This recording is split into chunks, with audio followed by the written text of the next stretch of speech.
Austin, Texas, December 6th, 1991. A closing shift, a back door, a small yogurt shop on West Anderson Lane, and a fire that rewrote a city's sense of safety. 4 teenage girls, Jennifer Harbison, Sarah Harbison, Eliza Thomas, and Amy Ayers. Their names echo through decades of vigils, hearings, and headlines.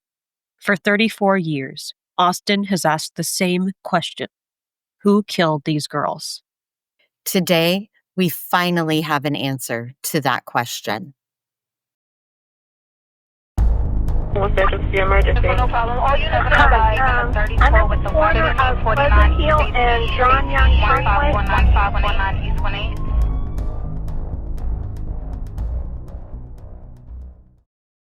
It's almost closing time, and I can't believe it's yogurt. Jennifer and Eliza are cleaning down. Sarah and Amy stop in for a ride home. Ordinary moments, last shifts, inside jokes between friends. Witnesses remember a man using the back restroom. A couple sees 2 men acting suspicious near closing. The rear door is noted more than once, open, then shut. Small anomalies that only become ominous in hindsight. Around midnight, a patrol officer spots smoke and calls in a fire. Firefighters force entry, they push through heat and darkness, and they work through the blaze. But when the flames give way, the scene tells a different story. Inside, the discovery. The girls are bound, gagged, stripped, and shot. The building is set ablaze. And later, the examiners determine at least one assault. 2 firearms are implicated, a .22 and a .380 caliber. Amy Ayers is found apart from the others, with different burn patterns. 2 gunshot wounds. The fire damages trace evidence. A city wakes to a nightmare.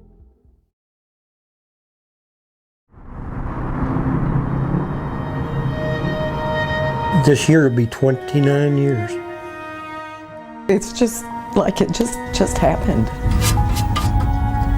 We heard a knock on the door at 5:15 in the morning, and it's the cops telling us there was a fire at the yogurt shop. They wanted to know if we were the parents of Amy Ayers.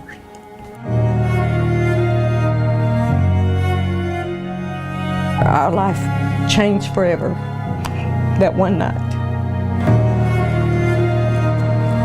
You don't ever think anybody's gonna come into a yogurt place and shoot you. I mean,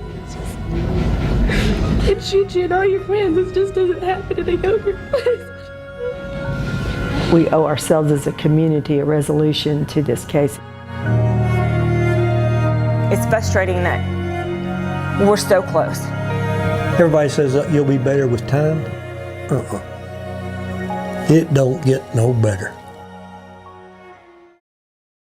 Over the years, this case lived on screen as much as in case files.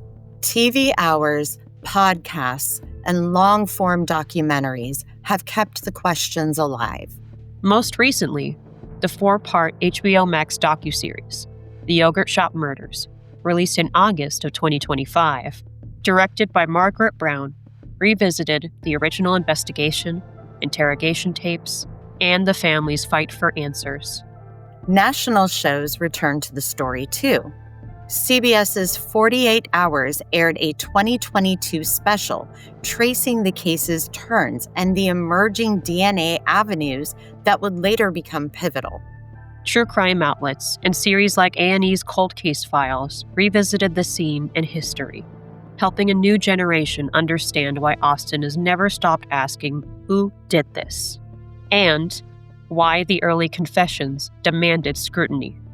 A task force forms. John Jones, among the original investigators, joins the crush of tips. Thousands. The FBI is looped in. Early attention falls on a teen picked up nearby with a .22, but nothing cleanly fits the brutality and planning on display. But the case is more complicated than a single arrest. Some detectives believe that the control, staging, and arson suggest experienced adult offenders, Not kids. But years pass. Teams change and theories shift. Evidence is sparse. A .380 cartridge, partial biological material, and memories that blur at the edges. 8 years later, 1999. A renewed push culminates in 4 arrests. Robert Springsteen IV, Michael Scott, Maurice Pierce, and Forrest Wellborn. Interrogations stretch long, pressure mounts, and narratives are suggested and reshaped. 2 of them, Springsteen and Scott, confess, implicating each other. Their words carry the prosecutions. There is no physical evidence tying them to the shop, only statements taken after hours of questioning. During Michael Scott's interrogation, there is literally video footage of the detective putting a gun to his head. Defense attorneys challenged those methods used, as do we. Detective Hector Polanco, previously accused of coercive tactics in another case, is part of the interrogation context. In one interrogation, the confrontation becomes so aggressive it shocks even seasoned observers on review. And yet, the trials still move forward. Verdicts. Springsteen, convicted of capital murder with the death penalty, later commuted to life due to juvenile precedent. Scott, convicted, life without parole. Charges against Pierce and Wellborn had already been dropped for lack of evidence. For a moment, the city exhales. Families mourn with the sense that an answer has finally arrived. But inside the case files, contradictions and constitutional concerns are already eroding the verdicts. Appeals trigger a constitutional reckoning. Courts rule the trials violated the Confrontation Clause. Each man's confession was used against the other without cross-examination. The convictions are overturned. Meanwhile, as time moves on, science matures. Y-STR testing, targeting the Y chromosome in mixed samples, extracts a male profile from the evidence. It does not match Springsteen, Scott, Pierce, or Wellborn. In 2009, prosecutors dismissed the charges. After nearly a decade behind bars, Springsteen and Scott are released. The case returns to cold status, and with it, a sobering lesson. Confessions without corroboration can mislead, and process matters as much as outcome.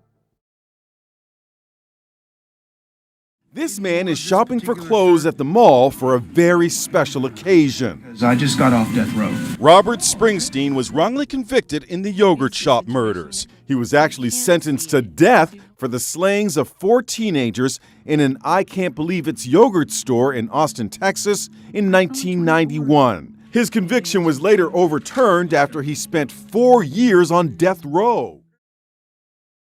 Years later, we have a new set of eyes. Detective Daniel Dan Jackson with APD's Cold Case Unit. In 2022, he inventories every scrap and asks what today's labs can do that yesterday's could not. In June 2025, a .380 cartridge from the crime scene is rerun through NIBIN, the National Integrated Ballistic Information Network, a hit, an unsolved 1998 Kentucky case with similar details. Jackson widens the lens. He compares the Austin Y-STR data against profiles from violent crimes in other states. The South Carolina State Law Enforcement Division, SLED, Forensic Lab, takes a manual look. In August 2025, SLED reports a Y-STR match to a 1990 Greenville homicide linked to Robert Eugene Brashers, a suspected serial offender with a trail across South Carolina, Tennessee, Missouri, and Kentucky. APD requests Amy Ayers' fingernail sample. It matches Brashers' Y-STR profile. Parallel clues line up: his MO, the ballistic linkage, and his history of violent control, even against multiple victims. XAN News. And that breaking news tonight, after 34 years, Austin's most infamous cold case appears to have been solved. The city of Austin now linking the yogurt shop murders to serial killer Robert Brashers. 4 young teenage girls were killed at the I Can't Believe It's Yogurt shop in North Austin on December 6, 1991. After a fire, first responders found the bodies of 15-year-old Sarah Harbison and her 17-year-old sister Jennifer, 13-year-old Amy Ayers, and 17-year-old Eliza Thomas. Brashers killed himself during a 1999 police standoff in a Missouri hotel. Shortly after taking his own life, Missouri law enforcement said, quote, "Make no mistake, he is a serial and serial killer," end quote. Who was Brashers? He was a transient construction worker and a man who carried multiple guns. He had a pattern: bind with what's on hand, execution-style gunshots, arson to burn the evidence.